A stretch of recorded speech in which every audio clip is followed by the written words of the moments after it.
بسم اللہ الرحمن الرحیم۔ السلام علیکم ورحمۃ اللہ وبرکاتہ۔ شبہ مستعلیہ را کب موٹا اور کب باریک پڑھا جائے گا؟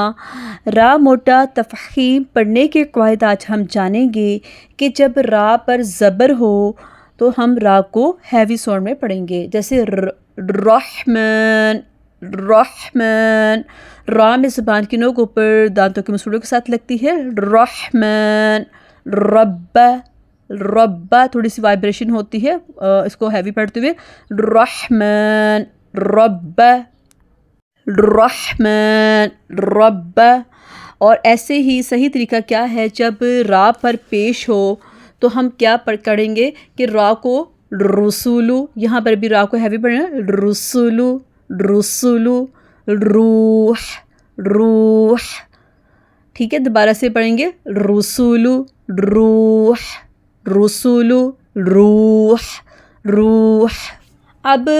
جب را ساکن ہو اور اس سے پہلے زبر یا پیش ہو تو وہاں پہ ہم کیا کریں گے؟ مثال ہے، میم پر زبر ہیں اور را ساکن ہیں، یہاں پہ را باری ہوگی کیونکہ را ساکن سے پہلے میم پر زبر ہیں، مریم مریم۔ اب کاف پر پیش ہے اور را ساکن ہے تو را ہیوی پڑھیں گے کیونکہ زبر اور پیش آئے گی اور را ساکن ہوگا تو ہم نے را کو ہیوی پڑھنا ہے، قرآن قرآن۔ جب را ساکن ہو اور اس سے پہلے کوئی حرف استعلا میں سے آئے، جیسے خا صاد ضاد عین طا قاف ظا ہو، تو پھر ہم کیا کریں گے کہ را ساکن ہے تو پھر ہم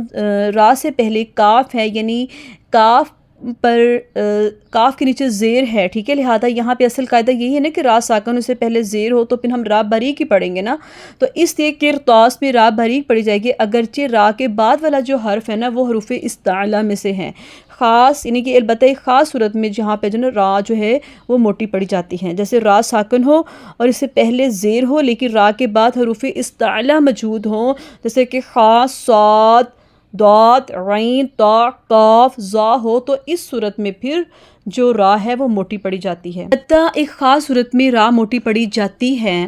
تو حرف استعلا جیسے خا صاد ضاد عین طا قاف ظا آئے تو پھر جیسے مثال ہے میر، جیسے میم کے نیچے زیر ہے اور را ساکن ہے اور اس کے ساتھ والا حرف صاد پر زبر ہے، ٹھیک ہے، یہاں پہ ہم نے اب ہم را کو ہیوی پڑھنا ہے، مرصاد مرصاد۔ یہاں پر دیکھیں کہ فا کے نیچے زیر ہے اور را ساکن ہے تو را باریک پڑھی جانی تھی، لیکن کیا ہے کہ را ساکن کے بعد ہی حروف استعلا میں سے کاف آ رہا ہے اور کاف پر زبر ہیں تو یہاں پر ہم نے را کو ہم نے ہیوی پڑھنا ہے، فرقتن فرقتن، را ہیوی فرقتن۔ قرآن کے نزدیک را کو موٹا پڑھا جاتا ہے۔ ابتدائی تجوید سیکھنے والوں کے لیے آسان اصول یہی ہے کہ را پر زبر یا پیش ہو تو را کو موٹا پڑھیں گے اور اگر را پر زیر ہو تو را کو باریک پڑھیں گے، جیسے نماز ہم دیکھیں گے، نماز جیسے ہے وَتَبَرَّ را را، یہاں پہ را تفخیم یعنی کہ موٹی پڑھی جائے گی، وَتَبَرَّ را را، ٹھیک ہے۔ اب کیونکہ یہاں را پر زبر ہے، وَتَبَارَكَ اسْمُكَ وَتَبَارَكَ اسْمُكَ، اب یہاں پہ را موٹی پڑھی جائے گی کیونکہ را پر زبر ہے، مثال وَتَبَارَ وَتَبَارَ، یہاں موٹی پڑھی جائے گی کیونکہ را پر زبر ہے، لفظ غیرک لا الہ غیرک، را یہاں پر بھی را پر پیش ہے، را ہیوی پڑھیں گے، کیف کو باریک ہی پڑھنا، ٹھیک ہے، غیرک غیرک غیرک۔ اب قاعدہ را پر زبر یا پیش ہو جیسے غیرک میں را موٹی پڑھی جائے گی اور غیرل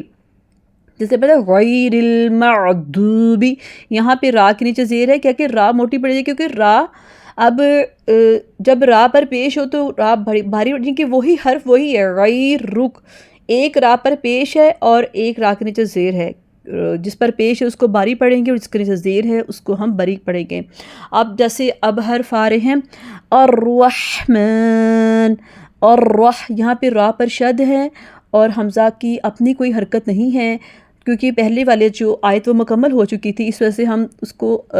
الگ سے پڑھ رہے ہیں، تو اس پہ را باری پڑھیں گے۔ الرحمن اور الرحیم دونوں را پر شد ہیں، اور شد والے حرف کو 2 حرف شمار کیا جاتا ہے، ایک ساکن اور ایک متحرک، ٹھیک ہے۔ تو یہاں پہ ہم نے چونکہ را کا دوسرا حصہ زیر کے ساتھ ہے،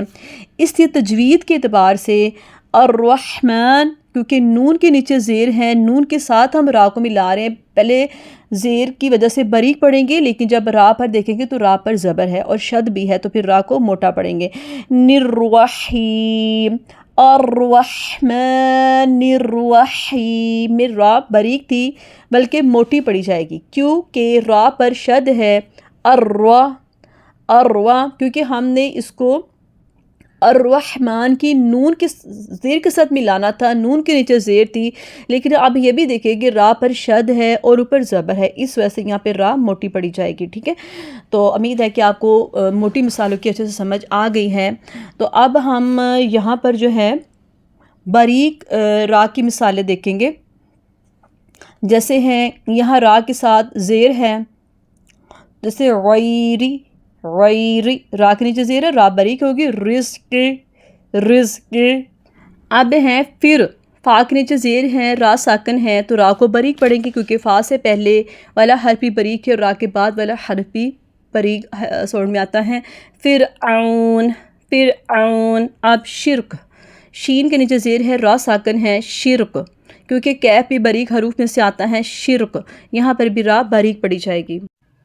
جب وقف کی حالت پہ را ساکن ہو اور اس سے پہلے اصلی زیر ہو تو پھر یہاں پر بھی